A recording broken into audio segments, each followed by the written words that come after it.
tassa bhagavato arahato samma sambuddhassa.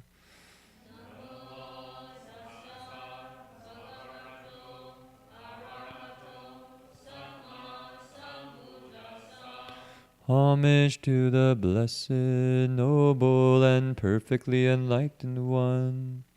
Homage to the blessed, noble, and perfectly enlightened one.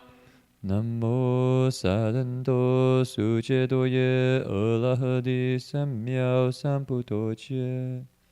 Namo Sadanto Sucedoye Alahadi Samyao Sambuddhoshe. Together. 无上甚深微妙法，百千万劫难遭遇。我今见闻得受持，愿解如来真实义。The unsurpassed, deep, profound, subtle, wonderful Dharma, and 100,000 million eons is difficult to encounter. Now that I've come to receive and hold it within my sight and hearing, I vow to fathom the thus come one's true and actual meaning. Good evening, everyone. Tonight is March 29th, 2014, and we are here in Berkeley Buddhist Monastery about to investigate the Avatamsaka Sutra. We're on one of the chapters called the 10 Grounds. And the sutra has another name when you translate it into English, because I don't think Avatamsaka is actually an English word. So what it means is Flower Garland Sutra of Great Expansive Teachings. And so to start the sutra lecture, we invite everyone to recite the Chinese name of the sutra. So you'll find it on the front of your book. 南无大方广佛华严经华严海会佛菩萨. So we'll chant it together.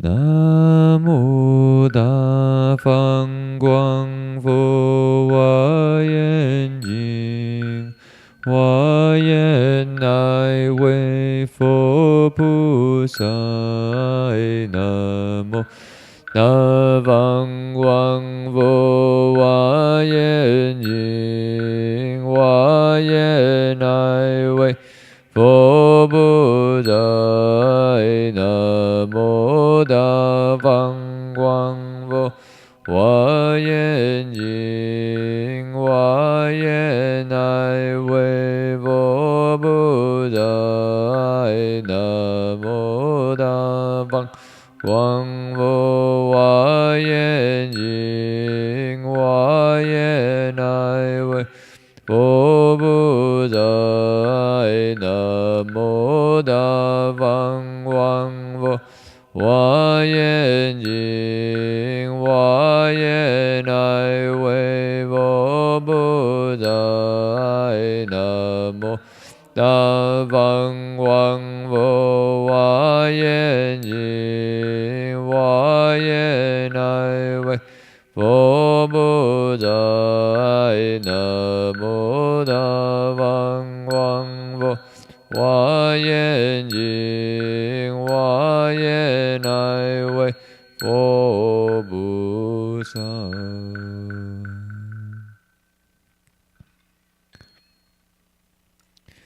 Okay, please open your sutra text.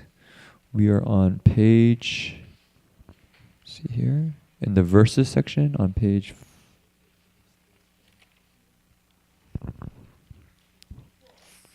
55,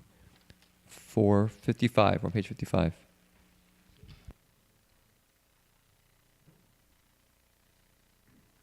Page 55 on the verses section, the very bottom of the page. People who were here at the last sutra lecture, Dharma Master Fan actually went over half a verse. So we will read that whole verse and explain the second half of that verse. So it's the second verse from the bottom on page 54, and the second verse from the bottom on page 55. So the Chinese is Ru Yi, and the English starts with as you wish will his legs. So we'll just read those two verses on each page. So you can repeat after me for the Chinese. I'll try to chant the tune that Reverend Heng Sure created for the chanting of these verses. 如意为主真念经，为主真念经，慈悲为眼智慧呀，慈悲为眼智慧呀，如众世之无我后。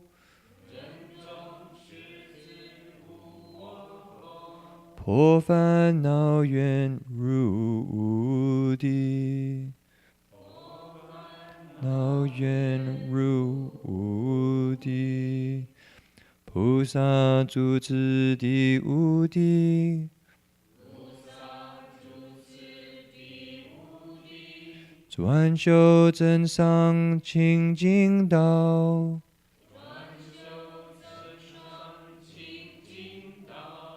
只求佛法不退转，思念慈悲无厌倦。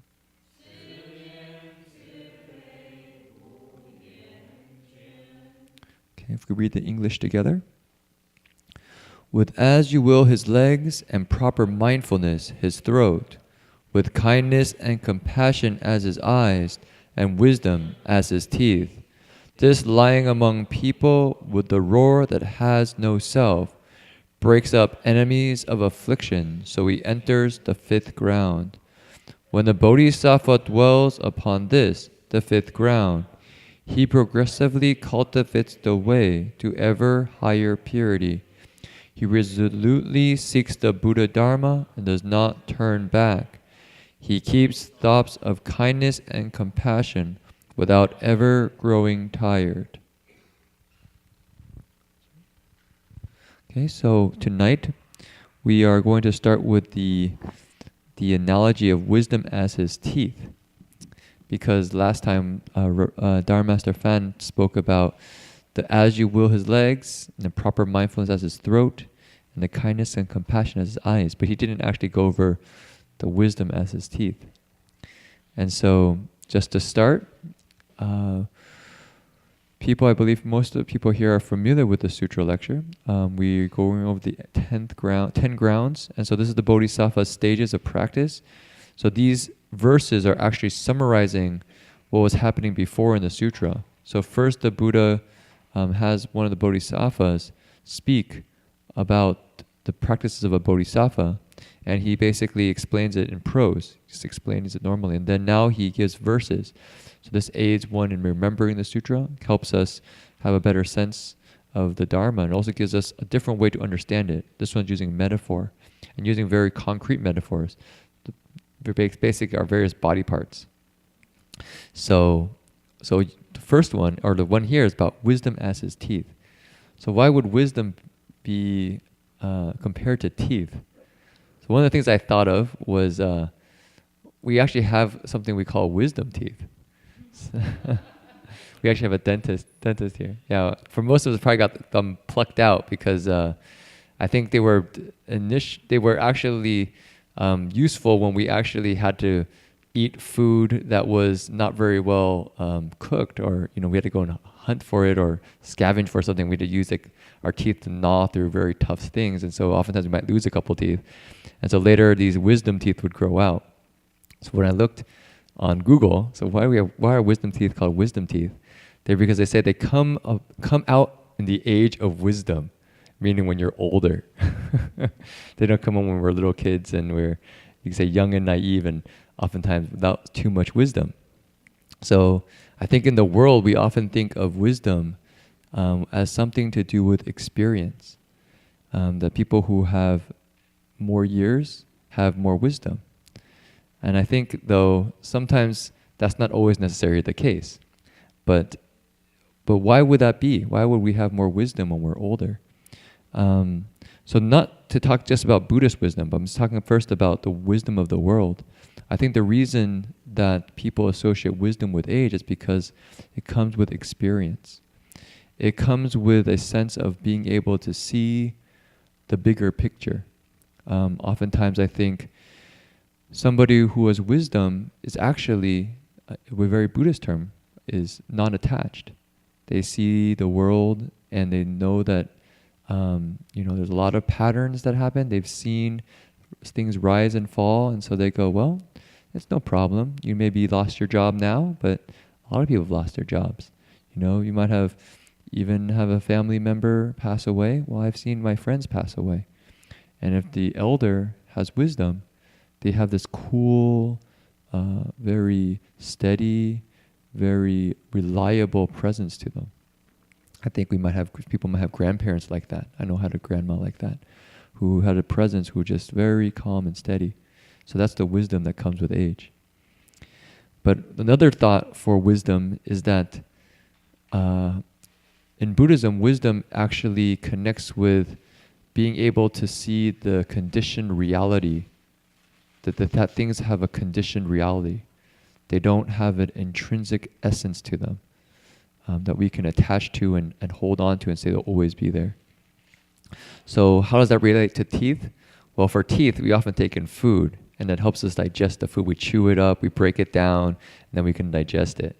So likewise, you can say the experience that we take in, we use our wisdom and we can chomp on it, and we break it down. So we see, for instance, we see any object like this cup, and we know that it came from, this is probably clay, it came from clay that got fired, got put into the shape, and one time it will break and fall apart. So with wisdom, we can be able to break it down like that and not attach to a cup, feeling that this will always be a cup, and never, if it's my favorite cup, or I like this cup, then I create confusion or delusion. So you're able to take experience, use our wisdom to kind of chew that experience into something that is actually how the Buddha says how it actually is, rather than how we project it to be. So wisdom in Buddhism is basically being able to see things as they truly are. And what happens is that we don't then attach to it. We don't then create confusion around it. We don't then create suffering for ourselves. So that's one way to, I think, look at wisdom, like maybe why wisdom is connected to teeth. I'm sure people can probably in their minds think of other ways. So which I think is valuable, because what happens I see in Buddhism is that the Buddha often takes very concrete examples, so that when we're just reflecting on our day, or we're just, say eating food, we think of the Buddha's teachings. So that's kind of one of the benefits of having these kind of analogies, is when we see something that's very commonplace, it connects with some of the deeper teachings that we've studied. What do you think? Wisdom as teeth also means that you can bite through afflictions. Someone's laughing. Okay, so you bite through afflictions, meaning you see through afflictions. And what happens when you bite on something, as Jin-Chuan just said, you break it down. And when you break it down, it loses its original form. And it becomes something that if you going back to the mouth, you swallow it, you overcome it. So something that used to be, that had initially posed a threat to your well-being, like afflictions, you bite through it and you change it to something else, and you conquer your afflictions. And incidentally, if you look at the last line of the first verse, afflictions is something we'll visit in a later period. Have you finished with all the teeth analogy? Actually, since he said bite through afflictions, I don't know if people know, there's something called, I don't know if it's in actually the pure conduct chapter of the Avatamsaka Sutra, but for us, when we were novices, we have to memorize these mantras. And actually, supposedly, when we brush our teeth, there's a mantra that we recite. I don't know if people know it, but in English it goes, "As I brush my teeth, I vow that living beings will be harmonious and pure in mind and bite through all afflictions." So literally, you brush your teeth. All the monastics are reciting this verse in their mind. And as a fun fact, the Buddha who has the 32 major hallmarks, the Buddha has 40 pure, even white teeth. Right? He doesn't need dentures. He doesn't need caps or what else? What else is there? Dentures, caps. Huh? Veneer, or if we have a dentist here who's in Samadhi right now. So the Buddha has perfect teeth without ever needing to see a dentist. Yeah. So, okay. So now let's move on to the next line. It says, "This lion among people with a roar that has no self." In the sutras, you will come across the Buddha often being described as a lion, and his teachings as the lion's roar. So does anyone, before I go any further, has anyone actually heard a lion roar before? Put up their hands. In a movie? No, movie doesn't count. It has to be a real lion. A real lion. In a zoo, yes. As long as the lion is real. At home? Wow, that's kind of scary. Is your wife around?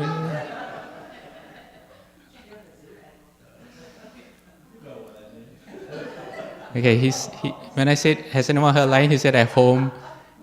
And then he said, you know what I mean. When someone said, is it your wife? So anyone who's heard a lion roar before can see why the Buddha's voice is described as a lion's roar, the teachings described as a lion's roar. The lion's roar is the single most impressive sound you can hear from any animal. I remember the first time I heard a lion's roar, I was maybe 5 or 6 years old, and I went to the zoo in Malaysia. And the first time you hear the roar, it is even more impressive than thunder. I kid you not. It is even more impressive than thunder. You hear the sound and you don't know how far the sound is or how near the sound is because the sound just travels. And when you hear the sound, the first time I remember, I was telling myself there is no way an animal, you knew an animal made that sound, but you also knew there is no way an animal could actually make that sound. And my face was, and there was fear. When you hear the sound, there's fear because the sound is so powerful. It's really, really powerful. That without seeing the animal, there's fear in you. There's some kind of fear. And so it says there's actually 2 sutras. One is called the shorter discourse of the lion's roar, and the other one is called the longer discourse on the lion's roar. That's the Buddha's teachings. And it says that among the hordes of animals that roam the wild, whether the jungle, the mountains, or the plains, the lion is universally recognized to be their chief. They said when the lion roars, every animal stops and listens. And there's even Jataka tales, where just through a lion's roar, animals with fright fall dead. Because they know they've done something wrong, and then when they hear the roars, oh, the lion's coming to get me. And out of fear, because the sound is so awesome, it dies. Yeah. And let me see. And when the lion roars, everything keeps quiet. Elephants, deer, every single animal in the forest, it is said that when the lion roars. I've not had the fortune to hear a lion roar in the forest before, and I hope I never will, in the wild at least. But it said that when the lion roars, every sound stops. Everyone is so impressed by the lion's sound that they stop and listen. So this is very apt when it comes to the Buddha's teachings because there's nothing that can match a lion's roar. So the Buddha is an analogy to say that there's nothing that can match the wisdom of the Buddha. And against all other teachings, they can't match. The wisdom of other teachings fall short against the Buddha's sound. And so I think the other element of lion's roar is you often hear, not just refer to I'll say at least in the RBA, oftentimes we hear this term 狮子吼, or the Venerable Master, makes the lion's roar in some ways.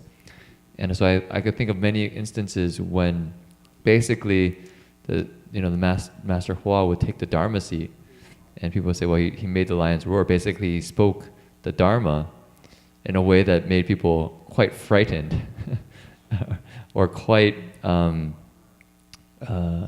reflective of what they were actually doing. He would point out things that most people didn't want to point out because they want to kind of beat around the bush, but he just kind of said principles just very straight. This is how it is, and just very clear, doom, doom. And that's often like the lion's roar, is a sense that the Dharma being spoken with this kind of fearless quality, that what happens is they say that the quote unquote those on wrong paths and the demons, they say the demons are in the celestial demons or demons in the heavens, all shake. They're afraid. And so it's like the animals in the forest, because they hear that sound, they know it's it's the proper Dharma, the Dharma that rings true, that leads people out of suffering and confusion. And they who actually want to keep people in confusion or are trying to conceal something are afraid. Or for ourselves, oftentimes when we hear a roar of the Dharma, oftentimes in the beginning, actually Dharma Master Fan last week said how he couldn't even look at the Master in the beginning when the Master came to speak the Dharma, because it brought up a sense of shame, a sense that, I've done so many wrong things. So when we hear the sound of the Dharma, oftentimes in the beginning, we actually have a sense of shame. Something inside of us is a little bit of afraid almost, a little bit afraid to draw near, because we know if I have to draw near that, something in myself I have to let go of. And it could be, the identity, the story I tell myself. It could be, some of the attachments or addictions I have that I know I don't really want to let go of, but I know when I draw near that, they'll point it out and say, ooh, and it's ultimately for my own good.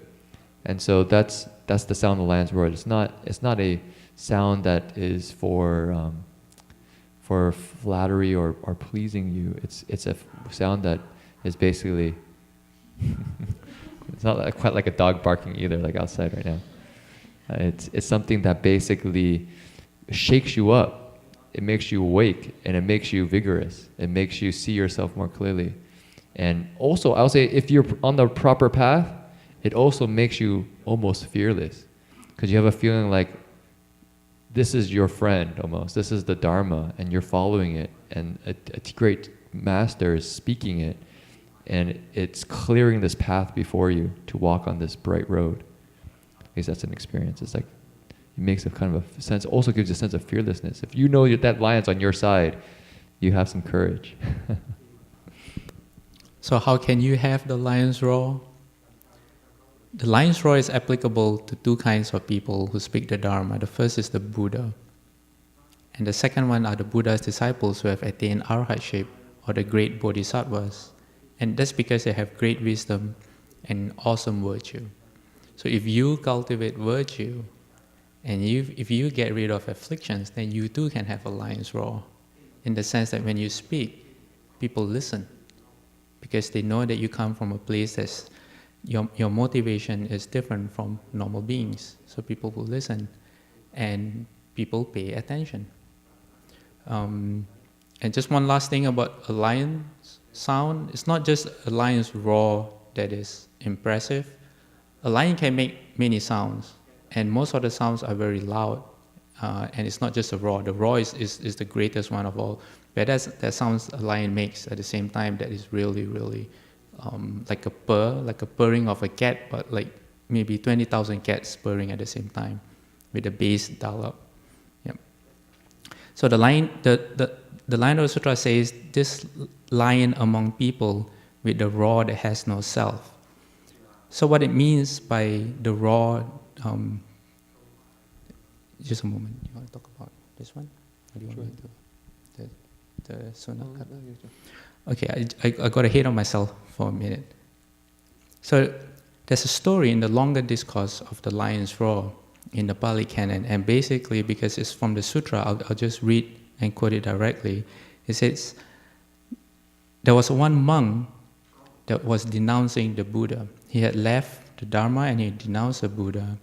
And Venerable Shariputra happened to be walking with his arms full, and he heard this monk denouncing the Buddha. So he came back and reported to the Buddha, and this was his words. He says the monk, he was making this statement before the assembly. The recluse Gautama, which is the Buddha, does not have any superhuman states, any distinction in knowledge and vision worthy of the noble ones. The recluse Gautama teaches a dharma merely hammered out by reasoning, following his own line of inquiry as it occurs to him. And when he teaches the dharma to anyone, it leads him, when he practices it, to the complete destruction of suffering.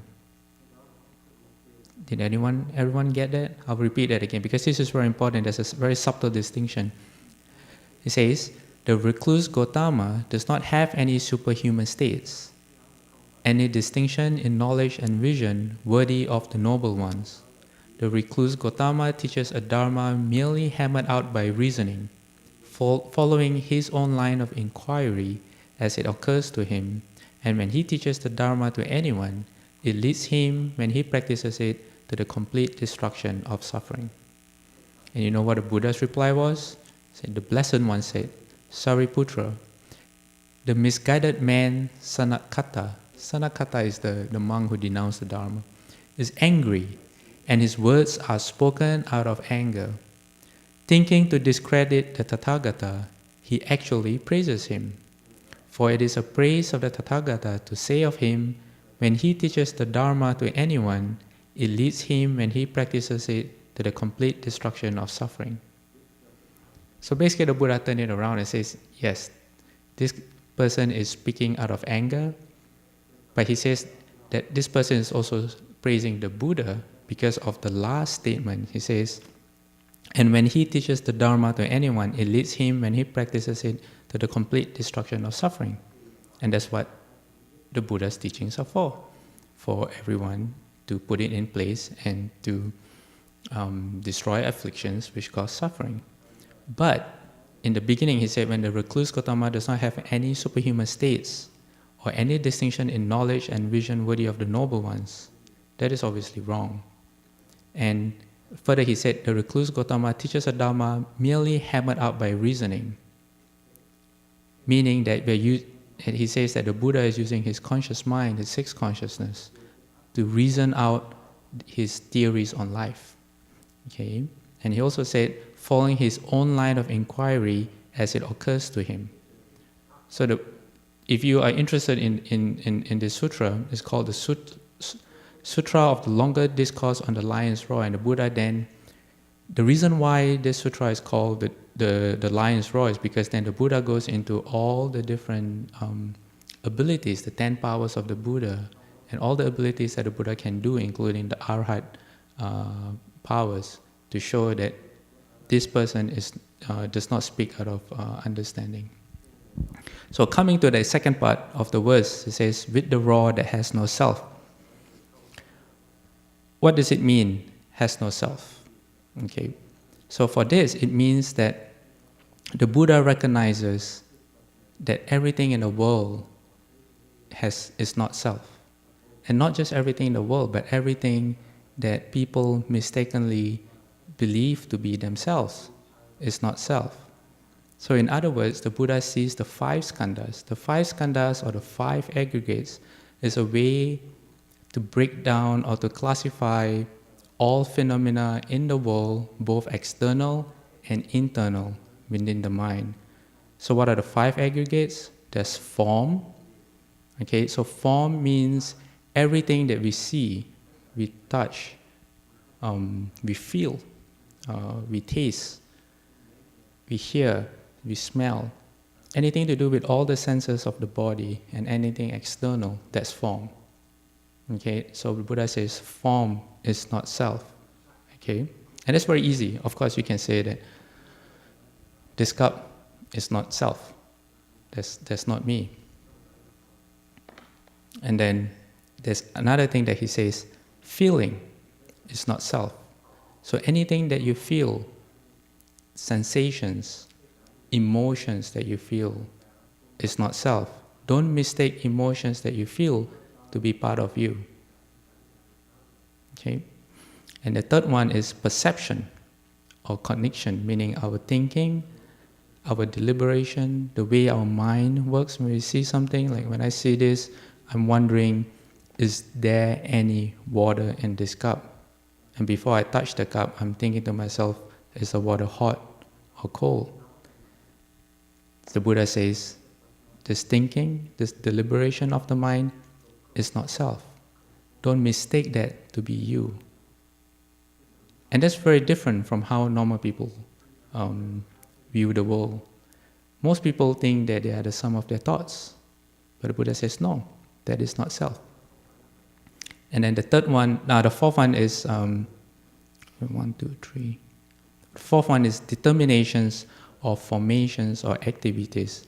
It's not self. What is that? That are acts of will. That means when you decide to do something. So when I see this, I decide to pick it up. That's an act of will. When I decide to reply to someone, say something or retaliate physically, or anything that you decide to do, whether it's a physical action or a mental action that you perform, the Buddha says that is not self either. Okay, so we're getting deeper. And finally then the Buddha says consciousness is not self. What's consciousness? We have 6 consciousness. Actually we have 8, but for the purposes of today we just speak about the 6 consciousness. The eyes, the ears, the nose, the tongue, the body, and the mind. 6 consciousness. So the consciousness arises when you open your eyes and your eyes see an object, the eye consciousness arises, the awareness that you're looking at something, and you can actually discriminate that object. That happens in the first 6 consciousness. And the Buddha tells people, that's not self either. So what's self? Well, then none of this. So it's not what you see in the world, and that's pretty easy to understand. What you see is not self. But having said that, and everyone here in the room agrees, people see things and they know it's not self. People get upset when things happen to their possessions. Why? Because people see it as that's my cup. This is my clothes. These are my clothes. This is my watch. So what happens when you say that? When it's taken away from you, either it breaks down, or someone steals it, or you lose it, you get afflicted. You buy a new car, that's my car. And what happens when something happens to your car? It's like, and you get depressed. Or when you get attached to someone, that's my wife, my girlfriend, my boyfriend. And then what happens if things don't last? Because the Buddha also teaches that all things are impermanent. Everything that is made up of conditions will not last. So I actually thought so in terms of the principle not self in the lion's roar, when you read that sentence, it says that the Buddha makes the lion's roar and it does not have a self. I think it's very interesting because oftentimes when we hear people who are very, confident or loud, often it comes with a self. I think oftentimes when we see very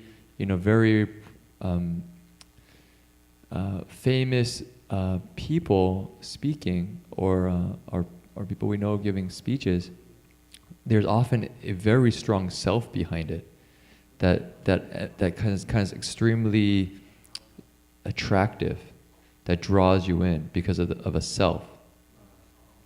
But actually, in the Dharma, when the Buddha speaks, he's not trying to project a self out there that people will become attractive.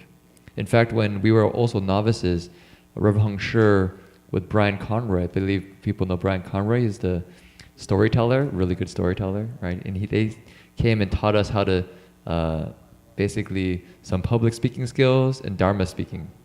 And so Brian Conroy would come and teach us some public speaking skills. You know, how in the world one learns how to teach. But he said, but I don't really know much about Dharma speaking because I learned all these skills when I was, you know, teaching public speaking in schools. So Rev Heng Sure would give his feedback on the principles that are being taught about how to speak the Dharma when it was different than, for instance, when you're giving it just a public speech.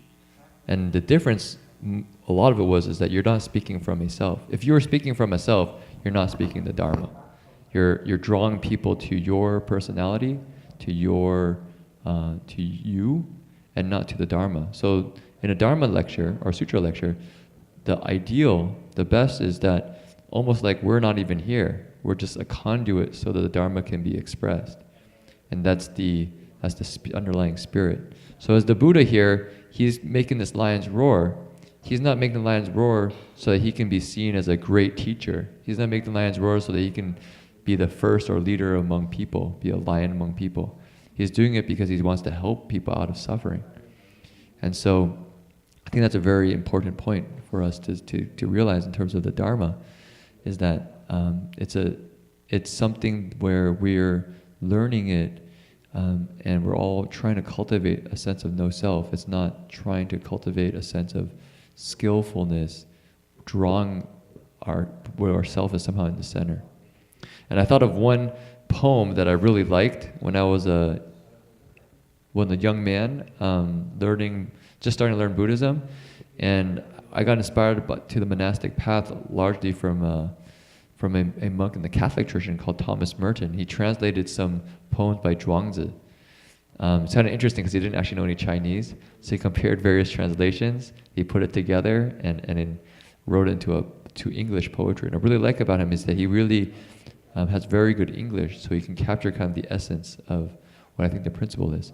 So I was going to read this. This is a very brief poem, but I think it's a really good example of what it means to be not self. So this poem is called Empty Boat. So he says, so you can imagine this, if you just listen to it, you can imagine this picture. If a man is crossing a river and an empty boat collides with his own skiff, even though he be a bad-tempered man, he will not become very angry. But if he sees a man in the boat, he will shout at him to steer clear. If the shout is not heard, he will shout again and yet again and begin cursing, and all because there is somebody in that boat. Yet if that boat were empty, he would not be shouting and not be angry. If you can empty your own boat, crossing the river of the world, no one will oppose you, no one will seek to harm you. Who can free himself from achievement and from fame, descend and be lost amid the masses of men? He will flow like the Tao, unseen. He will go about life itself with no name and no home.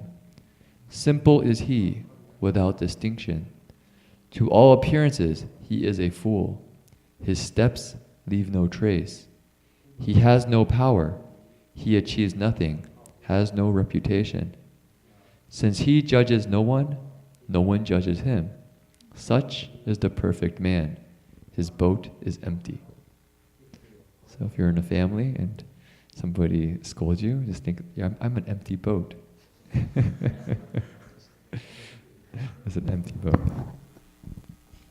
So which brings to the next point that there's two kinds of not self. One is the non-self of me, myself, I, there's no such person. And the second principle of not self is the non-self or dharmas, which is all dharmas are empty. So which is captured excellently in that poem by Thomas Merton, which is translation. That's from Zhuangzi. Translation. Translated by Thomas Merton. He was a Catholic monk. Yeah, Catholic monk. Yep. Now we come to the next line. It says, breaks up enemies of afflictions, so he enters the fifth ground. So which means that the Bodhisattva has gone from all this and is still on the fourth ground, which is the ground of blazing wisdom. And from now on, he enters the 5th ground, which is the ground of difficult conquest. So, enemies of afflictions. Enemies of afflictions. I have a whole list here from a Shastra called the 100 Dharmas, and it lists down 26 different kinds of afflictions. So for those of you who are really interested in afflictions and you want to cure your afflictions, bring out your pens and your notebooks, and I will go one by one, you can write it down. So there's 6 fundamental afflictions. What this means is that all our afflictions can be traced to these original 6. Okay? And if you have good samadhi or good concentration, and you can stop yourself when these 6 arise, it won't go on further. So what are the 6? Greed. Okay, everyone knows greed. Anger. Okay? Foolishness or ignorance. Arrogance. Doubt. Okay? And improper views. Make 6. Okay? And in fact, there's improper views can be broken up into having the view of a body. So if you think that this body is you, that's an improper view. Extreme views, views at grasping at prohibitions, view of grasping at views. So even having a view is wrong. The moment you take a stand and you think something is right, or you think you have a theory or a view, the moment you have a thought, you're out, according to the Buddha's teachings. Yep. Sounds really important if you think about it. Just think about that. I mean, the moment you take a view and you hold on to it, I mean, all the arguments we ever get into. So anyways. And the last one is deviant views. So I just explained that quickly a bit. The longest sutra in the Mahayana canon, which you see behind us, all the volumes of books, the longest sutra is the Mahaprajna Paramita Sutra, which is the great discourse on emptiness. So isn't it ironic that the longest sutra speaks about emptiness? Yeah. And if anyone here has read the Lankavatara Sutra, the whole sutra basically tells you the moment you think of something, the moment you take a stand, the moment you say, I think I'm getting it right now, I think I understand, you're wrong. So it goes back to views of grasping at views. The moment you even think you have an idea that your mind wants to settle on, you're already out of the Buddha's wisdom. Okay? So, out of these 6 fundamental afflictions, okay, I'll say it again: greed, anger, foolishness, arrogance, doubt, and improper views. And there'll be a pop quiz at the end of this lecture to see if anyone's paying attention. Which, incidentally, let me ask Yuan Lin, will Reverend Heng Sure be Skyping in at 8:45? After lecture at 9? Okay. All right. So we have Reverend Heng Sure in Australia today, and we're going to pull the big screen down just like 2-3 weeks ago, where he'll Skype in, play some guitar. Okay. So what are the 20 derivative afflictions? Most of us will come across at least one of this in a given day. Any given day, at least one. Okay? At least one. On a good day, at least one. Okay? On a good day. Okay, the first is wrath. How do you pronounce it? Wrath? Wrath. Okay, wrath. What's wrath? Wrath can be explained as it's a manifestation of anger. Anger leads to 3 things. The first 3 things is wrath, hatred, and rage. So wrath is a very, as the Marble Master explained it, is a very quick emotional outburst of hatred and anger. When you combine these two, it's very emotional and very abrupt. And then there's hatred, which is the worst affliction you can get. The worst affliction you can harbor in your heart is hatred or resentment. And I'll not come to that. Once I finish this list of 20 afflictions, I'll come back to hatred. And the third one is rage, which is seen as a consuming anger that you act out recently in the news there was someone who shot another person in a theater just because the person in front of him was texting. That's an example of rage. You act out in a crazy way that you can't control yourself in. Fourth is covering. That means covering up your faults. Deceit, flattery, conceit, harming, jealousy. Okay, now we come to one familiar one: jealousy, stinginess, a lack of remorse. So when you do something wrong and you don't feel as if you've done anything wrong, that's really bad. That's lack of remorse. A lack of shame, which is the same thing. You do something wrong and you don't feel shameful. That means you don't feel like you need to correct your behavior. A lack of faith, laziness, laxness, torpor, which is, a lot of people experience this when you meditate. You're like, look at haze, like what's going on? There's torpor. Restlessness, which is the opposite. Restlessness, you can't sit still. You always have wanting to do something, wanting to move, wanting to be doing something other than what you're doing right now. Restlessness. Distraction, an unfocused mind, distraction. Improper knowledge. And finally, scatteredness. That's why I say on a good day, on any given day, if you have just one of this, that's considered a good day. So I just quickly go through the list before I pass it to Jin-Chuan Sure. There's wrath, hatred, rage, hatred or resentment, covering, deceit, flattery, conceit, harming, jealousy, stinginess, a lack of remorse, a lack of shame, a lack of faith, laziness, laxness, torpor, restlessness, distraction, improper knowledge, and scatteredness.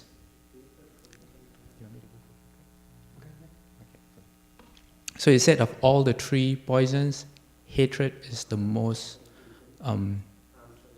is the worst affliction you can have, just because of the, because of the karmic consequences of having resentment or hatred in your heart. So he says of the 98 secondary factors, so there are even more, 98 secondary factors, which we won't go into tonight. This one is the most stubborn. That means it is hardest to eradicate. Once you have hatred or resentment in you, it is the hardest to take out. It's like a poison in your system. It's really, really difficult to take out. And of all the disorders which afflict the mind, this is the one which is most difficult to cure.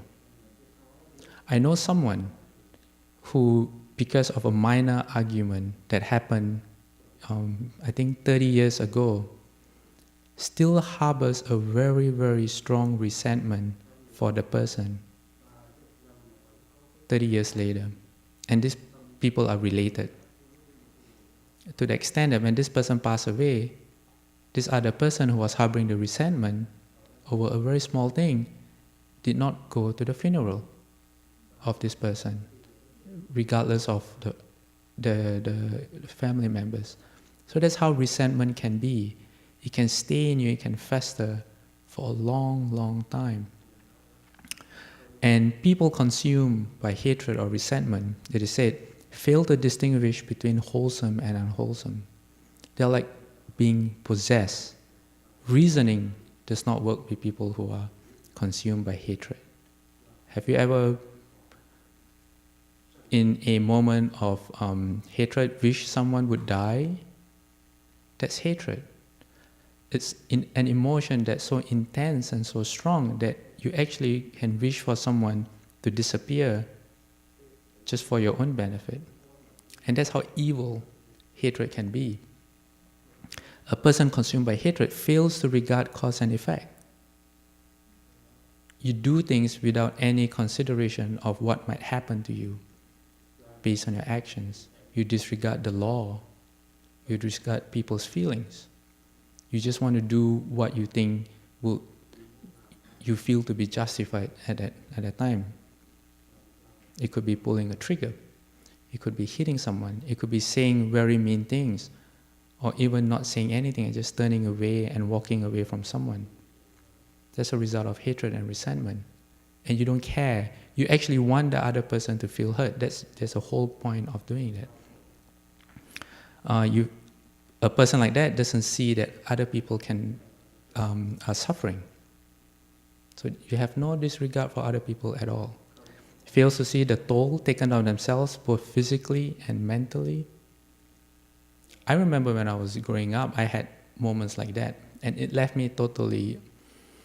I used to throw tantrums, as a little kid, to get what I want, and every time after an episode of craziness, I would go back to my room and sleep for a few hours because that was how tired I would be. For those of you who are laughing, you haven't seen me when I was crazy. You should ask my mom. Yeah, she'll say, yeah. Have you seen the cartoon, The Tasmanian Devil, Bugs Bunny, the one that spins around? Yeah, that was me when I was young. Yeah.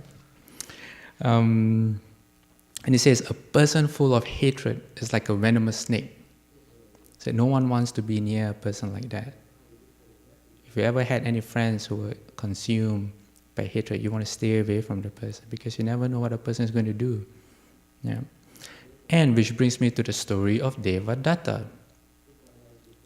Devadatta, the Buddha's, he viewed the Buddha as his number one enemy. Everyone knows the story of Devadatta? I think I mentioned it, I've said the story here before, but today's lecture warrants another telling. So a long time ago, before Devadatta became enemies with the Buddha, they were both traders. And they were even, you could say they were even friends. And they had this agreement as traveling merchants that whenever they entered a city, they would divide the city into half. And I would have my half, and you would have your half. And we would not go to each other's half unless you have finished your half. So if I see a street and it belongs on your side, if you have not gone to that street, then I will stay out that street. But after you have gone through that street, then I can try my luck. So it was a gentleman's agreement. So they were walking through some streets, and Devadatta at that time came to a house of an old woman and her granddaughter. And this was a very poor home.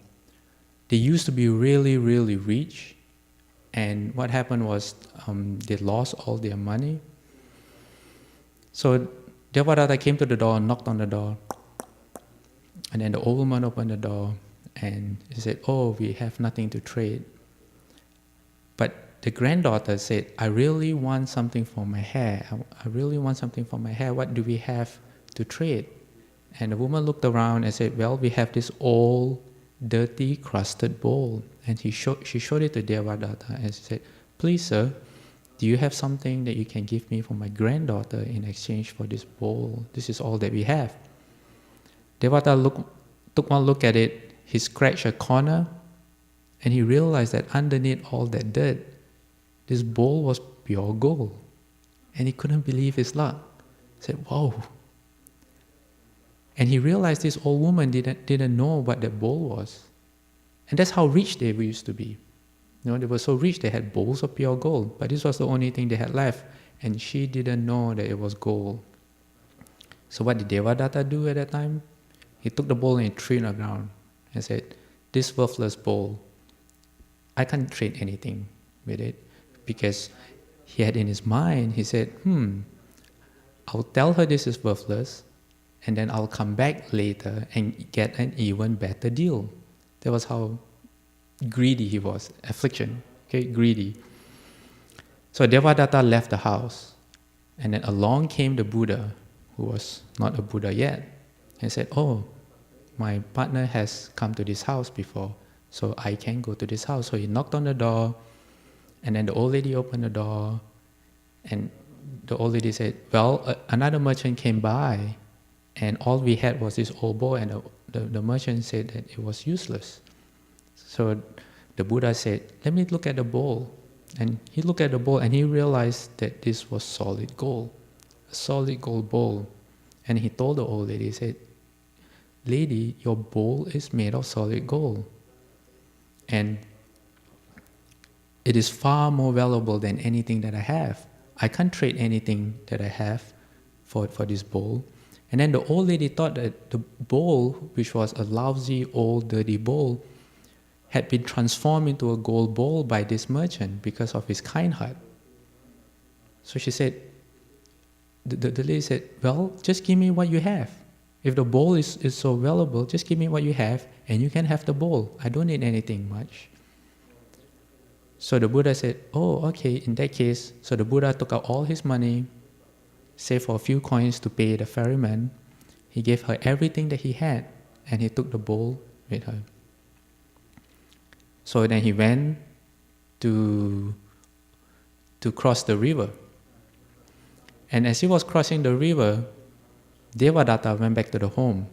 And then the old lady began scolding him and said, you old scoundrel, you were trying to trick me and your partner came and he was so kind-hearted and he gave me all his possessions and I gave him a solid gold bowl, and she kicked him out of the house. And when Devadatta realized he had missed his chance, he ran all the way to the river to try to get the gold bowl back from his partner.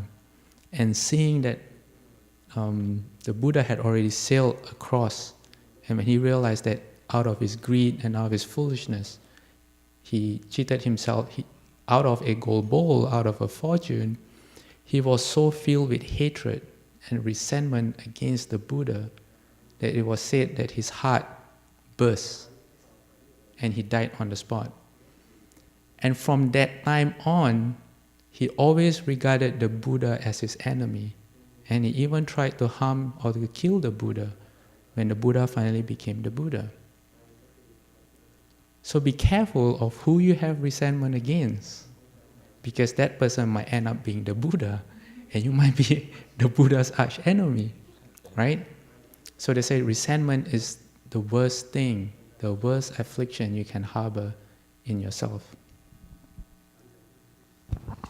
So in this section, though, it says that he breaks up the enemies of afflictions. So I think first, just to point out, is that he sees these afflictions that were just listed as quote-unquote enemies, things we don't want. So, because oftentimes I would say, just in the world, we look at these maybe almost as part of our identity. They're part of who we are. So I'm just a kind of an angry personality. I just have anger, and I kind of harbor my anger, or that makes me feel like I'm alive, or I have a sense of like righteousness almost. And so the first thing in Buddhism I think is really valuable is to identify, okay, these are things that actually harm you and actually cover over our fundamental nature, which is whole and complete to begin with. So these are not things we want to continue doing. And if we could just let go of them, in fact, we'll return to something very pure and peaceful. And in this description, it says, then the Bodhisattva enters the fifth ground. So as he breaks up all these afflictions, he enters the fifth ground and becomes even more pure.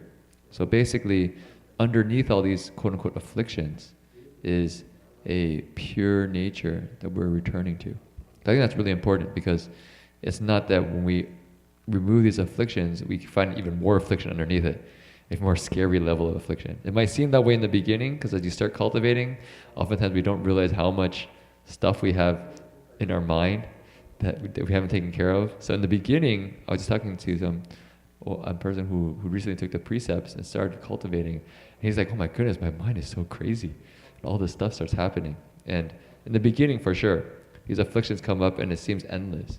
But if you're patient and you go through it, you find there's something deeper underneath. So first we see these are afflictions, and you can break it up, and when you break it up, you find something that's far, far more wonderful underneath. So the next one on the list I think is a very interesting and very useful thing to point out, which is in one explanation it's called covering. Another translation is called concealing, like you hide things. Oftentimes you don't want people to know maybe I made a mistake or did something wrong, and so the immediate reaction is cover it up. I'd say I have this problem quite a bit. I can see myself go, whoa, I don't want people to see me do something that I think maybe I'd be looked down upon, or I don't want to project that image into the world because, I'm trying to project another image. So this is something that I think is interesting to watch in our own minds, to see, oh wow, God, I'm trying to really cover something up here. Why am I doing that? That's actually an affliction. That's not necessary. And I think actually this is also one thing, when Master Hua came to America, he actually praised in American culture quite a bit. He said Americans are actually very open with their mistakes and faults oftentimes. Oftentimes they continue to do it, but they're very open about it. And the Chinese people, in a sense, because there's often a sense of a face and trying to hold an image, often covering is the initial reaction. I think people who have an Asian background probably can identify with that, because that's just something that we kind of naturally tend towards. Well, in American culture, I know people would say, I have this problem with anger, and and tell me their whole life story of all the things that go wrong. It's like, wow. And they continue to do it. I'm like, wow. Okay. And so but there's a strength there, which is they're not concealing. There's a sense of opening up and letting people know. And that's also one thing, particularly in the precepts, when we say take the precepts, we talked about taking the lay bodhisattva precepts before. Let's say the monk, when we take our precepts, is that when we make a mistake in the precepts, the first thing that's really beneficial is we find somebody that holds the same standard of morality as we do. So say somebody, we took the 5 precepts, for instance. So we find someone who also took the 5 precepts, and you say, I did this. You tell them. What that immediately does is that takes that concealing energy and kind of turns it around, because you're no longer concealing it. Once you break that barrier, something in your heart almost opens up, and you feel a little bit freer. Oh yeah, wow, that feels a lot better. And the person, since they're holding the same standard, they understand it. For instance, if you tell somebody who doesn't hold the 5 precepts, they go, why are you holding that precept? That's not an important thing to do. So you find somebody who holds the same values. So that's one. That's called covering or concealing. Yeah. And that's really important for someone who meditates or who cultivates. You find that the more coverings that you have is, it's like a string, and the string is your state of mind. Okay, so you have the string, that's your state of mind, and you need to connect point A to point B. But anytime you cover something up, it's like tying a knot in that string. So a knot can also be seen, like if you have a knot in your muscle, it's really uncomfortable. And not just that, but you shorten the string as well. So the string is no longer smooth, it has a knot, and it's shorter. So you can't connect from A to B. And then the more coverings you have, the more knots that you have. And the more knots that you have, the harder it is to untie. If you tie 2 knots together, is that called a date knot? To tie 2 knots together, which is the only knot I know how to tie. And it's really hard to untie if you pull it really hard. So the more knots that you have, and the more you try to stretch to gain that peace of mind to connect from A to B, the knot just gets tightened and tightened. And the longer that you pull, the longer that you cover up any actions that you're ashamed of, the tighter it gets and the harder it is to undo the knot. Yeah, so for that particular affliction, one recommendation would be find a good friend that you trust, and you can tell them the things that you do wrong. And that helps a lot. Yeah. The next one is deceit. I think people probably are also familiar with that one and how that's not useful. When you deceive others, you're also in some ways deceiving yourself. You kind of are unable to see things very clearly anymore. So we generally don't want to do that. I think the next one is something that people are also familiar with. It's called flattery. Flattery. It's trying to say things when we really don't mean it, to maybe get on the good side of somebody, often to look for something for our own benefit. We want to get some promotion or for somebody to think well of us. So we say things that's praising that person, but it's not really genuine. It's not really true. For example, Jin-Chuan, sure, you lecture so well. I'll give you more time to speak. Obviously, that's flattery. If I hear that, obviously that's flattery. So that would be one thing that we wouldn't want to do. The idea of conceit is about connected with pride, a sense of self. We talked about harming. We want to cause harm to other people. Want to talk about one? Go through Jealousy. I'm going to go past some of this and go to how to overcome the patience. Okay. So one thing we discussed, just to give some people in context, is that just give a little bit of story. So on Monday nights, we have a class called Buddhism for the Modern Mind. So one of the recent topics was Freud, obsessions that won't go away. And so what we did was, if people are familiar with obsessions, they're basically things that kind of take over the mind.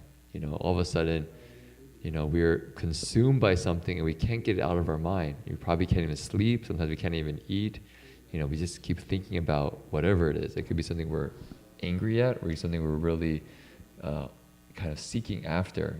We're like deeply in some kind of, sometimes it's falling in love is kind of like that. You just get obsessed by something. And so what we do is on the one night we talk about the topic, and the other night we try to talk about the practices that address that. So for instance, that one we said the affliction. So how you get to an obsession is actually because of the afflictions. We didn't catch it at the beginning stage. So if we want to be free of obsessions that kind of take over our minds, what we can do is look at this list of afflictions and almost use them as alarm bells. Don't actually get scared of afflictions. They're not something that we try to not look at. It's actually, whenever the afflictions are coming up, it's actually a very good thing. So it's kind of interesting. It's not, when the afflictions come up, it's not actually bad. It's showing that we're aware of it. The problem is if they come up and we're not aware of it. That's really the problem. So let me rephrase. Every affliction that you have is an opportunity to turn that into bodhi, which is of wisdom. So if you don't know how to deal with afflictions, they just remain as afflictions. But if you have the tools to deal with afflictions, so the reason why we came up with all this, why we brought up this 20 lists of afflictions, is so that if we can recognize them, then we can know how to deal with afflictions and turn afflictions into wisdom. Yeah. Because you understand yourself. That's not to beat yourself up for, oh my goodness, I'm such an angry person, you just get more and more depressed. So the idea is that you take these as tools in your cultivation, so you don't follow these paths. So these come up, the Dharma is basically you apply some method of practice to transform it. So one very useful method is patience. And so we've been using Nagarjuna Bodhisattva's commentary on the 6 paramitas, and he goes into great depth about what patience is. And he defines patience as basically the mind not moving, not following after thoughts. I think that's a very interesting definition of patience. I mentioned at one of the Dharma talks at lunchtime. Because most of the time I think when we think of patience, it basically usually means, I'm patient, this thing is happening, I gotta be patient, okay. At one point, I lost my patience, and you do something, you're just, and actually that's not really cultivating patience from the Buddhist sense. That's just you kind of repressing your feelings. Let's go repressing your feelings. It's not actually called cultivating patience in Buddhism. Yeah, gritting your teeth. Gritting your teeth. That's not patience. It might be useful so you don't do something really stupid at that moment, but in terms of real patience, in Buddhism, it's your mind not moving. And that's why we have a meditation method. And that's what we say, have a recitation method. People recite Guanyin Bodhisattva's name. People, use their breath. They wash their breath. It helps our mind stay focused on something so it doesn't move. That's one thing I love about Buddhism. After I started studying Buddhism, you never have to be bored. Because when you're waiting in line, or you're in a car traffic jam, or you can always do something with your mind so you don't get drawn into what's going on outside. It's like, oh, I'm in a car traffic jam, perfect, I can recite more. So that's the So that's your mind is basically not moving. And when you're not moving, then you actually have kind of like an infinite patience. So when these things come up, let's say a thought of anger comes up, we actually can immediately go back to our Dharma method as one way and not follow it. That's cultivating patience. That's cultivating patience. And so there's many ways of doing that. There's other ways, for instance, say somebody is angry at us. Well, how we can also turn it around is realize that it's coming from our own past deeds. Because Buddhism talks about karma, and basically whatever we do is basically coming back to us because basically whatever we've done is something that we plan to see it and there's an effect of it. So sometimes when people come back with, say, anger or slander or criticism, it's because we've done something but we forgot about it. And the analogy he gives is like somebody we borrowed money from. So we're in debt to somebody. So when that person comes and wants the money back, very naturally we go, okay, sure, I'll give you back the money. Or if I don't have the money, I don't have the money. But we're not going to get angry at the person for asking the money back, right? But if we think about it this way, is that when we forget that we borrow the money from the person asks for the money back, then we can get angry. Says, why are you asking for money from me? I don't owe you anything. That's the problem, is that for us, we've often forgot. So that's one way to think about it. So when we do that, then we don't follow the angry thought. We don't get into that perspective. Rather, we can maintain a patient equanimity that gets us free of this affliction. So that's one way. And why is patience important? Afflictions, if left unchecked, become obsessions. And you can substitute the word obsession with any common ailment that traps someone. For example, depression. It was on the tip of my tongue and I just lost it. Some cultures call it being possessed. If you've seen anyone being angry before, really, really angry, it's like being possessed by some energy that takes over you. It has an energy of its own. And what Jin-Chuan should mention, patience, either through having different perspectives of yourself and what's happening to you or what's happening to the people who are, say, tormenting you at that particular moment, is really, really important, because you're giving your mind a space to break out of your own frame of reference of thinking. So it could be reciting the Buddha's name. And that's really powerful, because instead of your mind creating a loop of thoughts that will either bring you into depression or lead you into extreme anger, you're giving yourself that space to step back a bit so that you can observe your mind and see where your mind is going and be aware that, oh, this is happening to me and it's caused by no one else but my own mind. And then you can decide if you want to take another step back and just observe, or to follow along and to echo up your thoughts. So you ever heard the saying, if you get angry, count to 10, right? That's a method that works very often for most people, because when you count to 10, the very fact that you're diverting your mind away from what's going on to counting and concentrating on having to count from 1 to 10, especially if you're agitated, gives your mind that little window of space. And if you know how to use that space wisely, you step back and say, wait a minute, what's going on in my mind? Why am I going off again? Or why am I reacting this way? Then you can see. So, as Jin-Chuan was saying, having different perspectives help you in bringing forth patience. And one of the other ways of bringing forth patience that the Bodhisattva uses is that the Bodhisattva already sees human beings or living beings as already suffering. The whole process of life, there's always unsatisfactoriness in someone's life. So the Bodhisattva, even if someone is tormenting him, cannot bring himself to increase the suffering that this person is already undergoing. So that's a perspective that the Bodhisattva has.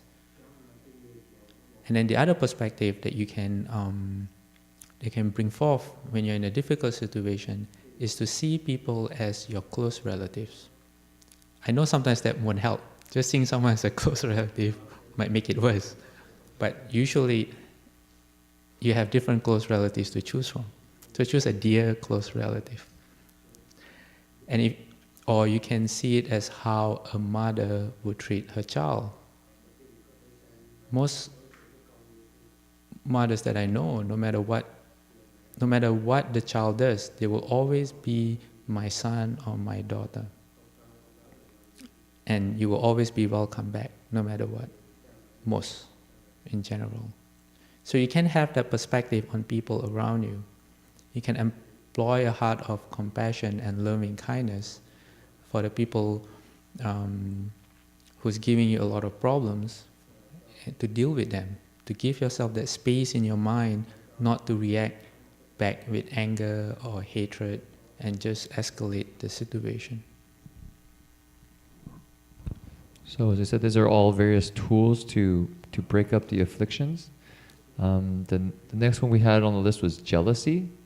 I think probably depending on the person, people have different experiences of jealousy, but that's definitely an affliction. When we don't wish the best for other people, we actually want them to maybe do worse so that we can be better than them. We think that we deserve something that they got that we should have instead. So that's something, I think when you experience it, it really feels bad. It's not a pleasant experience at all.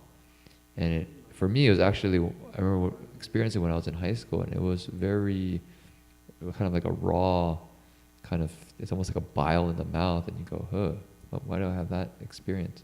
That was another thing that I really liked about Buddhism, was that it said, you know what we're trying to cultivate is something called sympathetic joy. Sympathetic joy, and what that means is basically when other people are happy, we're happy for them. And I always thought that would make a lot of sense in terms of being a logical kind of thing. You know, if you just want to be happy, if other people are happy, then you're happy for them. Then you're even happier. I mean, there's more happiness in general. So it's not like you're trying to be happy for somebody's being miserable, because then you end up having a negative loop. So I thought that made a lot of sense to me. And so my feeling was, in Buddhism, what we try to do is really rejoice in other people's happiness as much as possible. And when we do that, our hearts become lighter. I think we also make better friends. We're much more content. A story. You have a story? Yeah. Okay. I have a very quick story about jealousy. About Rejoicing? about rejoicing, Okay. rejoicing in others' happiness and the merit that it generates. I don't know the details of the story, but there was a time when a king gave a great celebration, and he spent no expense in the celebration for the whole city, and everyone was really, really happy.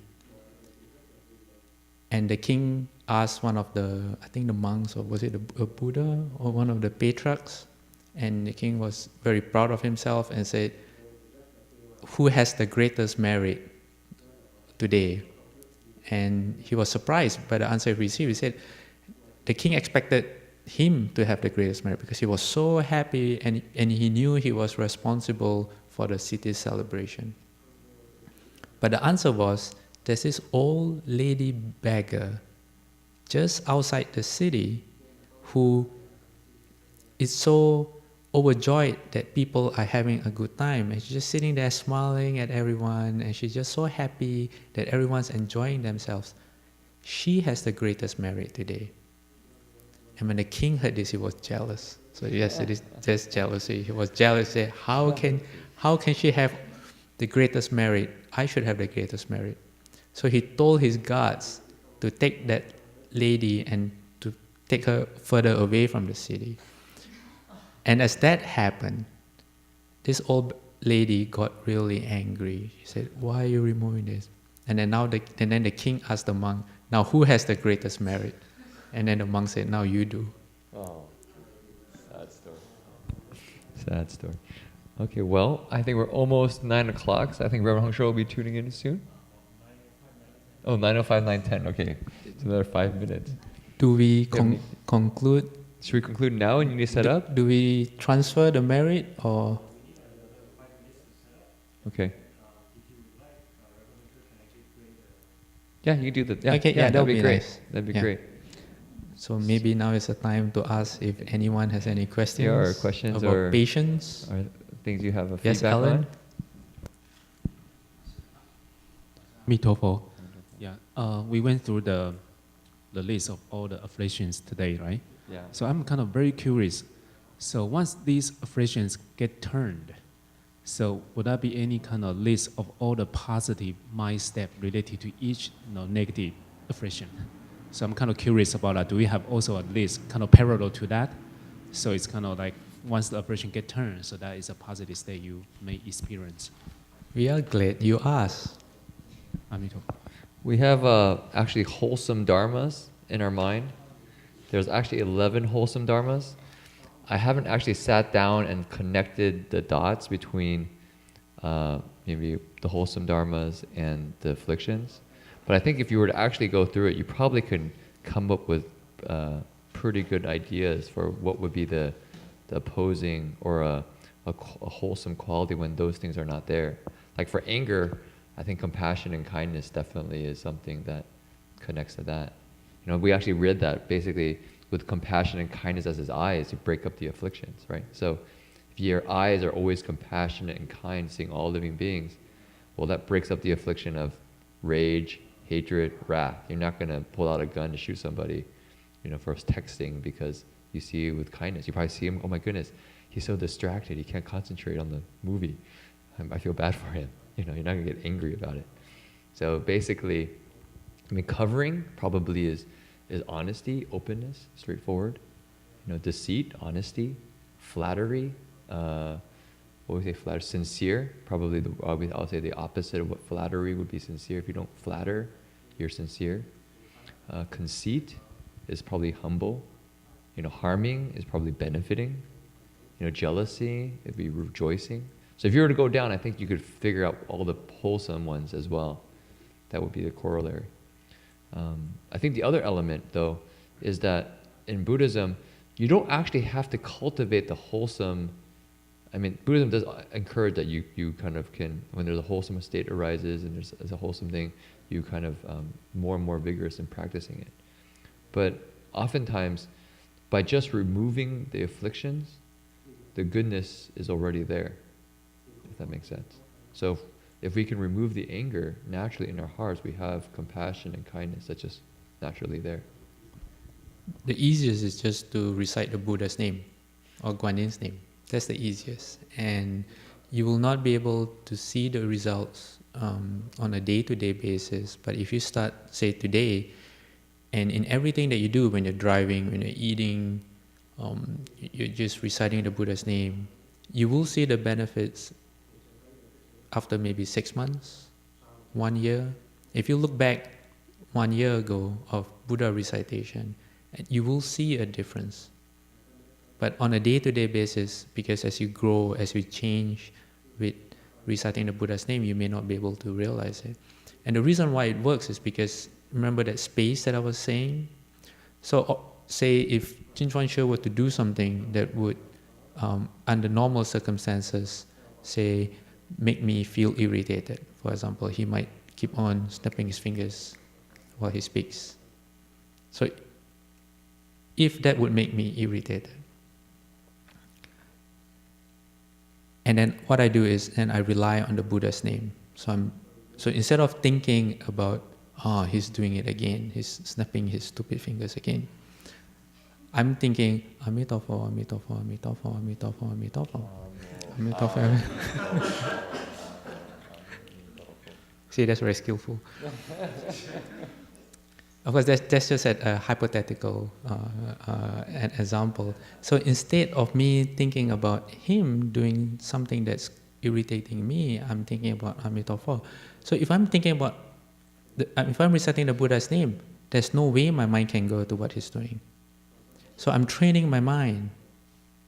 So every time something comes up that causes me affliction, instead of going there and following along my habitual ways of thinking, I am slowly retraining my mind to a new habit, which is reciting the Buddha's name. So every time anything happens, I'm giving myself space in my mind to distance myself from what's around me and what my mind is creating, and I do something new. So the most powerful is a practice. You could recite the Buddha's name, you could recite the Great Compassion Mantra. Everyone has a favorite Dhamma, or you can try one or two and settle on one. But for those who haven't even tried it, you can actually see the logic and the reasoning and potentially how powerful it could be. That's why if you practice, if you have a practice that you carry with you in your daily life, you will definitely see the results. It's definite, yeah. But there are also other ways to have patience. 2 more minutes. 2 more minutes, okay. Questions or patience? Patience, yeah, practice patience. Everyone sit quietly for 2 minutes. For example, you can see, as I mentioned just now, you can see your tormentors as close relatives, as your own children, as your friends. In my group of friends, we had someone who tried to hang out with us before, and he was really lonely because he was kind of a jerk and no one really liked him, including us. But because we knew he didn't have any friends, we gradually included him more and more. And as he became more of a friend, he became less of a jerk in our eyes. So treating someone as a friend helps you overcome any shortcomings that they have. Conversely, you can also see the good qualities in a person. So if someone that you have a problem with, you can try to look at the positive side. He's a good father, he's a good provider, she's a good mother, she's very kind. Look for the good qualities and don't concentrate on the bad qualities. I was going to say one final thing though, which I think was really interesting when I was reading about the patience in the Nagarjuna's explanation. He actually devoted another half of it on being patient with people you like, which I thought was very interesting. And why? Because you can't actually get really attached and somebody gives you something you really like and you start getting really involved, thinking, kind of this, following that. So just remember that it's the mind not moving is the practice of patience. So even when things go your way, you can't just let your mind flow with it. You want to still go back to your Dharma method. So that's what we say when there's that story where the 8 winds don't blow you. They say Sunong Po said the 8 winds don't blow you and somebody. So, but the 8 winds, one is praise and one is blame. So basically when you get praise or people treat you really well or you meet somebody you somehow just like you really, there's something like that person in a way like kind of flatters you or makes you feel like you're really great. You don't want to let your mind move still. That's still cultivating patience. And if you really were to look at it carefully, you can see why that's valuable because it gives you a real sense of freedom that's not dependent on other people's perspectives of you. You're always happy. You're not happy because this person's praising you. It's you're happy because you're happy. And when these people are praising you, you just listen, you don't have a self, quote unquote, right? There's not a self there. They're just maybe praising something that's happening. It's a causal chain. You just let it go. I go back to my Dharma method. But it's tricky though, because oftentimes our natural tendency is to attach to it. So I thought it was very interesting that in the practice of patience, it's not just for the things we don't like, it's also for the things we do like. The middle way. The middle way, yeah. Okay, good time? Good. Ready? Okay. 1 minute? Okay. Okay, this is the final 1 minute. Ready now. Okay. So we were going to tune in River Heng Sure in Australia, Gold Coast. Okay. Yeah. Okay, so he said if anybody wants to speak, please use the microphone. We will have a... Do the people on top want to come down? Yeah. come down, and I think Brahma will be able to see you.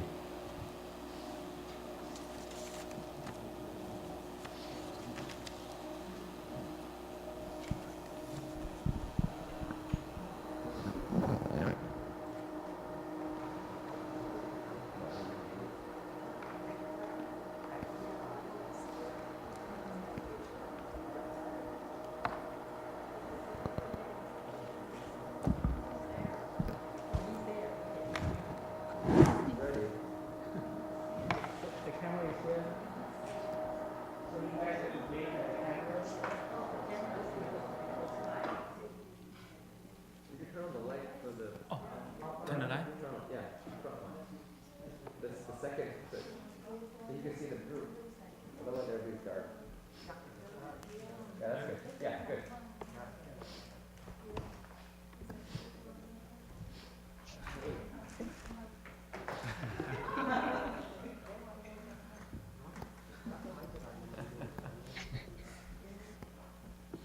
Hi there. We should all dedicate merit first, okay? So I have my friendly guitar here, and we all know what to do. First of all, you have to think of a place to transfer the merit who you'd like to send it all to, and I know it's been a good Dharma lecture, and people have been cultivating all day, so I'm sure you have lots of merit to transfer. So make a wish, however that might go out, and let's put our hearts together like a beacon tower and send it out to the goodness. Here we go.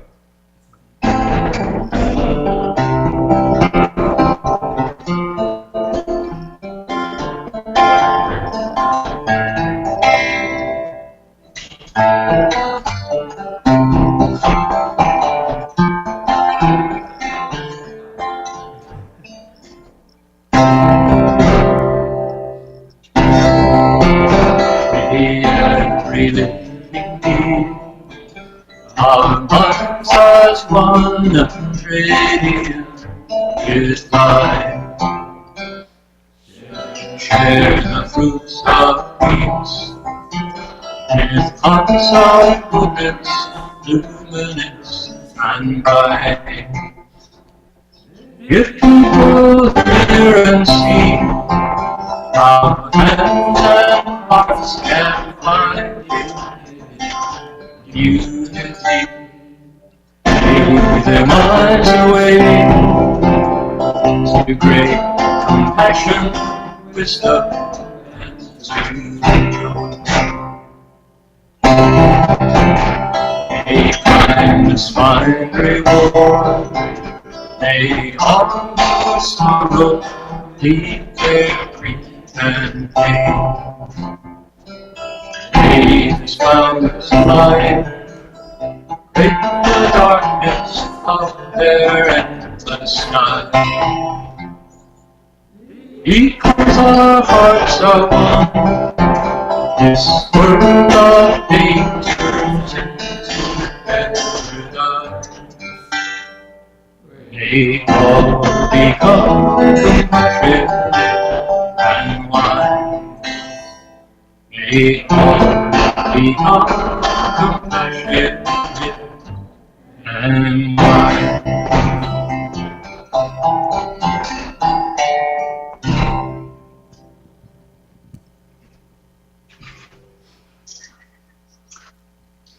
Okay. Thanks to Yunlin and the technology crew. I can see everybody. I can see everybody who's not there. And everybody who's there also smiling back. Very nice. And it's decidedly lighter on the men's side. I noticed that. And I can even see David sitting in the back. So I understand you have a microphone, and some people with microphones have questions, so why don't you ask me questions?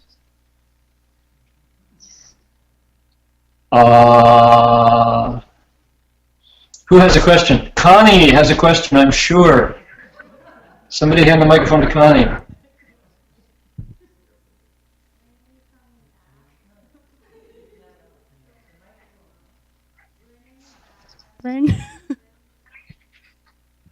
I just heard the last word. Say again. Reverend, when are you back? When am I back? I'm back on May 13th. May 13th, I'll be back. So, who else has a question? YC has a question. I have the Not same really question as Connie, but you already give the answer. Oh, that's yeah, we that's the easy way out. all want you come back as soon as possible.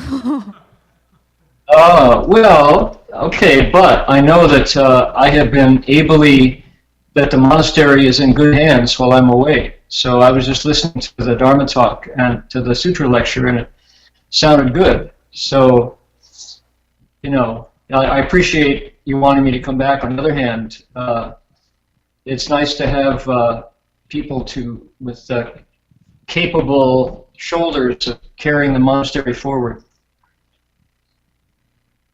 Who has the microphone? I do. This is Jin-Chuan's mom. I do, okay. I recognize you. Hi. I don't know how you, that's so funny. Okay, let me stop right there. How come you introduce yourself as Jin-Chuan's mom? That's such an interesting identity. I mean, you certainly are that. There's no doubt about that. But I think you've established your presence there. You can stop being Jin-Chuan's mom for a while and speak on your own behalf. I think in my community, I'm Cynthia, but here I'm Jin-Chuan's mom. Okay. Used to be David's Well, I know. And for a while you were Chinwei's mom. But, mom, right. See, I'm vigorously trying to have people identify themselves in all three worlds: the world of qi, shujin, the world of material, the world of zhongsheng, shujin, where you are your husband's wife, your mother's son, your son's mother, etc. And then the world of zhengjie, the world of awakening, where you're completely empowered to be compassionate and wise. So you're Cynthia, and not only Cynthia, you're Jin-Chuan's mom, but not only Jin-Chuan's mom. So we want to wake up in all three worlds. Okay, I'm not going to preach. You ask. You go ahead. Oh, I just want to let you know we had a very good DRBU board meeting today. I thought you'd probably like to hear that. Great progress. Yeah. Nice. Yeah, so I decided to stay here for the whole day. Oh, how nice. Okay. So I want everybody to start calling her Cynthia from now on, instead of only Jin-Chuan's mom, because she's graduated from being Jin-Chuan's mom into being herself, So. Okay. And I know that's an impossible job. You will never not be Jin-Chuan's mom. Just like my mother still wants to know what I had for lunch, She's 90 years old. She has not given up trying to feed me, So I say, Mom, you know how the cooks at Berkeley Monastery prepare the food. You can start thinking about your own cultivation, Mom. No chance. She's my mom forever, so. Okay, somebody's got to take the microphone all the way back to Guohua, because Guohua has to ask me a question. Oh no! Oh no! Not today. Not today?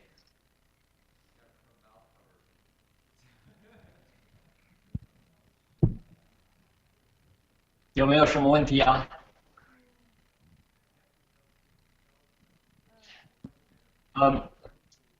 Yeah, Yuan-Lin, you might try that link now. Let me know if you got it. We mentioned that Guohua just had her tooth pulled, so that's why she actually can't talk. Oh, wow. 那法师就不慈悲啊，让你讲话。Okay, you're excused. Next time, Goha, you got to have a question. Boy, I know how painful that can be. Okay, somebody's got their hand up. Microphone.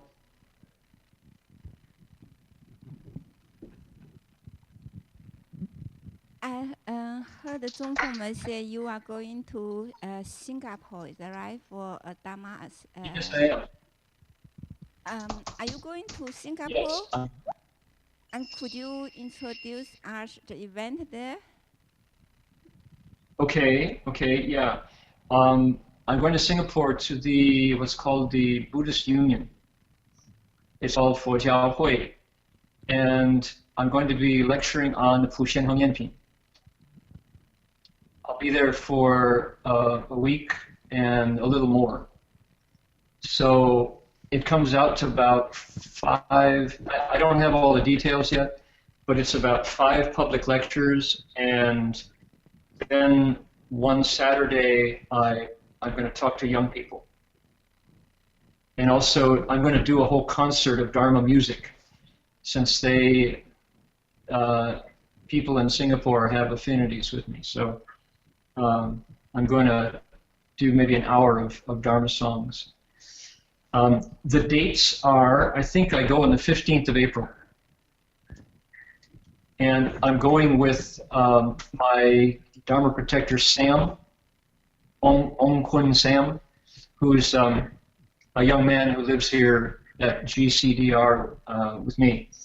And Sam is, he'll be traveling, and Guoji and Gokuk are also going to go. So they're going to be there. And Mr. Guan from Penang goes also. So we stay with Rosalind Huang Blaving, and this is the 4th year I've gone there to lecture, and it's a nice group. The interesting thing is that I lecture in English because in Singapore there's a large number of Buddhists who are English educated, English stream. They're Chinese. They're named Tan, Chen, and they're good Buddhists. But because all of the Chinese Mahayana Buddhism in Singapore is Chinese language, so they don't have anybody to speak Dharma for them. And so when I show up speaking English, there's a huge response from the English-speaking Chinese ethnic Buddhists in Singapore who never get to hear sutras. So that's what I do. I'll send, as soon as they get the poster ready, I'll send it over to you. Al, you have a question?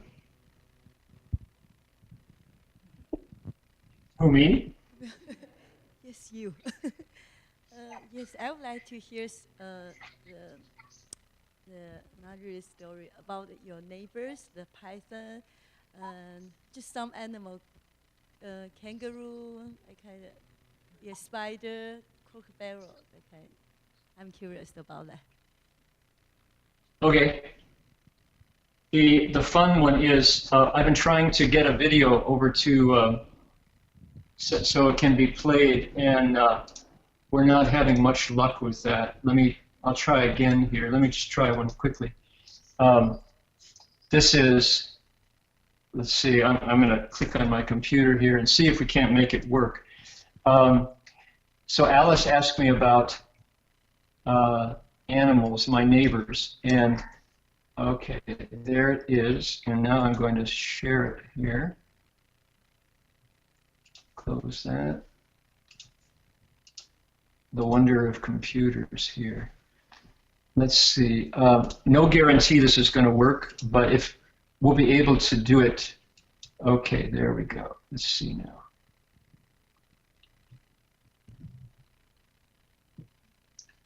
Okay. Just a second. Oh, okay, here we go. All right. Now, can you try that one, Yanni? See if that works. So the fun part is I have been we're surrounded by birds. My house is up in about the second story, and so we're not at tree top level, we're at tree middle level. So all the birds, all the coming and the going that they do, I get to see, I get to watch, and the boss birds around here are kookaburras, and kookaburras are the ones that laugh. You know, they're called laughing kookaburras. And whenever I get to see one, I've been all excited. You know, I get my camera out and I break out my tripod and I get it set up and I'm trying hard to make it work. And you've probably seen some of the pictures when I brought them back. And kookaburras they're kingfishers, and they have really large beaks. Their beaks are like this, and they're big. They're about the size of a football with feathers. And so I've been really kind of in awe of the kookaburras because they're carnivorous, right? They eat snakes. We haven't had any problem with snakes here, knock on wood, because the kookaburras have kept it clean. And I watched them swallow a snake bigger than their body. So anyway, recently things have changed around here, and I offer saltine crackers to my Buddha image here, and I was sharing the old saltines with the birds that eat crackers, and suddenly on the rail beside me, flap, flap, flap, flap, flap, came this kookaburra, plop. He landed right beside me on the rail, totally unafraid. And I was like, you know, this is a large bird, a wild bird with a big beak. And not that I was afraid of him, but it's like, you know, he's like, what does he want? And the answer was he wanted food, of course. So I offered him a saltine cracker, and he went, "Pugh, I don't eat that. What's that?" Pugh. And I said, well, okay. And so Sam, my layman here, said, oh, we have veggie ham, su hotoi. So we got some su hotoi and washed the salt off and chopped it into bits. And I put it down, and he went, gulp, more. And he has become my new best friend. He shows up every morning at the same time, and he will, okay, we might not make it work this time, but I'll show you next time.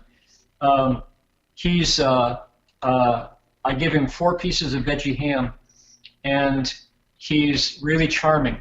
And I actually, when I was talking to Jin-Chuan and Jin-He, the bird was on the railing, so we got a chance to see him on FaceTime, right? But what was your impression of the bird? Jin-He? You got to see the bird eating ham, right?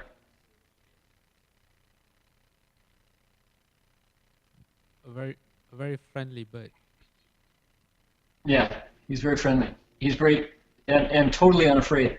They say that if you eat barbecue in Australia, you have to be careful between the plate and your mouth because the kookaburras will come down and take it off your fork before you get it to your mouth, and sometimes they'll take the fork too. So anyway, he's the only kookaburra of their family. These are family birds. They raise kids together, and uncles will sit on the eggs while the mom is out getting food. So they're really filial. And they are noisy. They make a noise that you want to cover your ears. It's so loud. But this bird, when he's being fed, he goes like that. He makes a little bird sound. So that's the most fun recently. Spiders, we have not had so many. We had one that I sent pictures around. It was as big as your face. It was that big. And we took him out. We gave him a new home. We caught him and took him out. We put him in a safe place for spiders. And since then, I think he was cleaning the place up of every other spider. So since he's gone, there are only little ones left, little babies. So that's kind of the that's the animal story of the day. So far, no snakes this year, and we found we have what's called a eastern water dragon. It's about about this long, and that's its body, and its tail is as long as the body is. It's a dragon, and it's just you'd call it a lizard in California, but it's called an eastern water dragon, and it's not quite friendly yet, but we think it's a Dharma protector. So you all are very patiently listening to these silly stories, and I wish I had pictures to share with you, but we'll have to do that next time. If anybody has my Facebook account, you can look at the pictures I'm posting on Facebook. Also, oh, I know. Hey, Yuanlin, can you go to Dharma Forest? Can you bring the link up to Dharma Forest, because you can see the birds. I've been posting on Dharma Forest a little bit. Let me make sure what I've got out there. We're on the website now. Are you? If you go to Dharma, it's paramita.typepad.com. There he is. You meet Ollie. For laughs.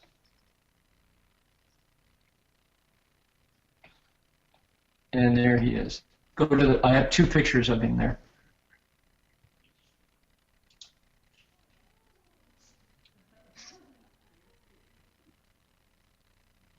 That's Ollie. I asked my students to name him, and they said Ollie, like Ollie Bird.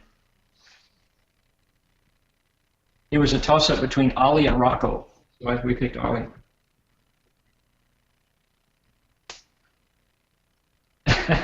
Ivan, that's correct. To look at him, you want to do this.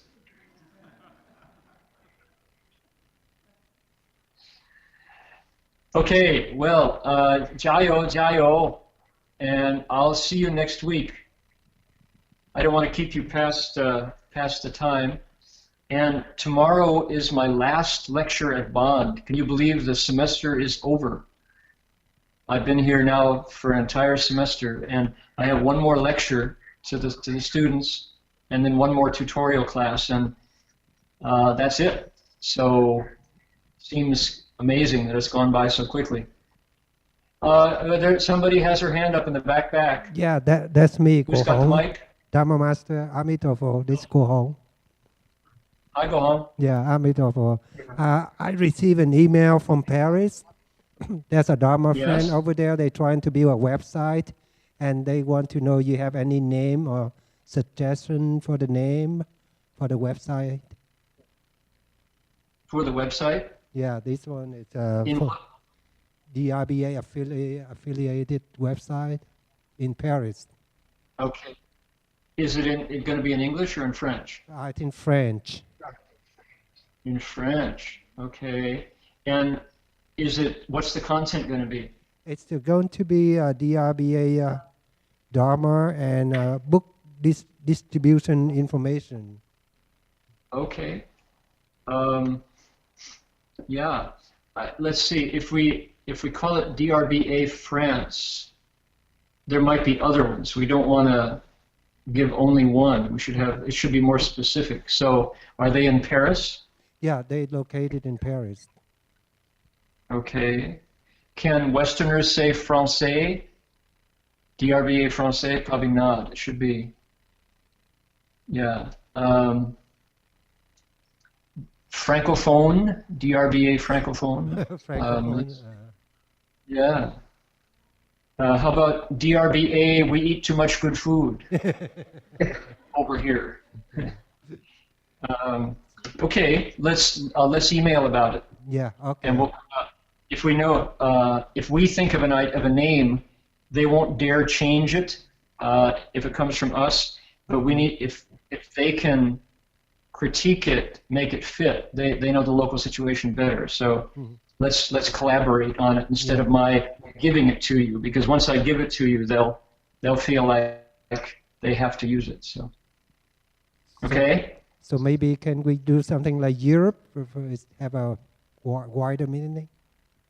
Yeah, but I'm saying if we give it too big a name, then when other ones pop up, they won't be able to do it. If we give Europe to France, what about the poor Dutch? Yeah. The lay people in Amsterdam will think, hey, we count too. We're also Europe. So Yeah. not so simple. So let's collaborate and come up with a good name.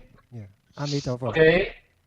Okay, everybody cultivate hard, be filial to your parents and your elders. Yeah, Jin-Chuan Shi? Just quickly announcements. Okay. We have a trip. DRBU actually has a trip down to LA.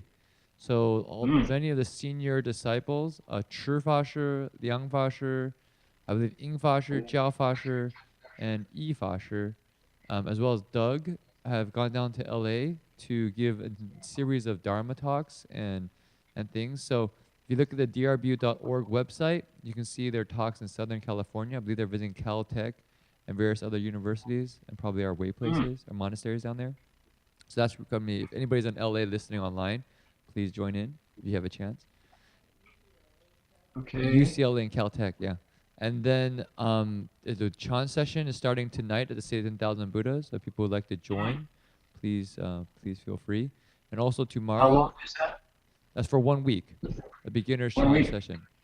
And also tomorrow we will have the 1-day Buddha recitation. No, not tomorrow.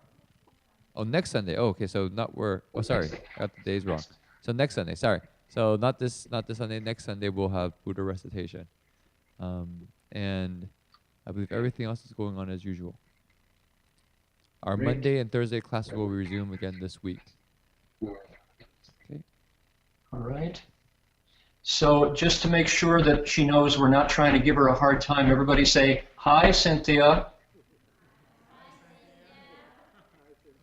There we go.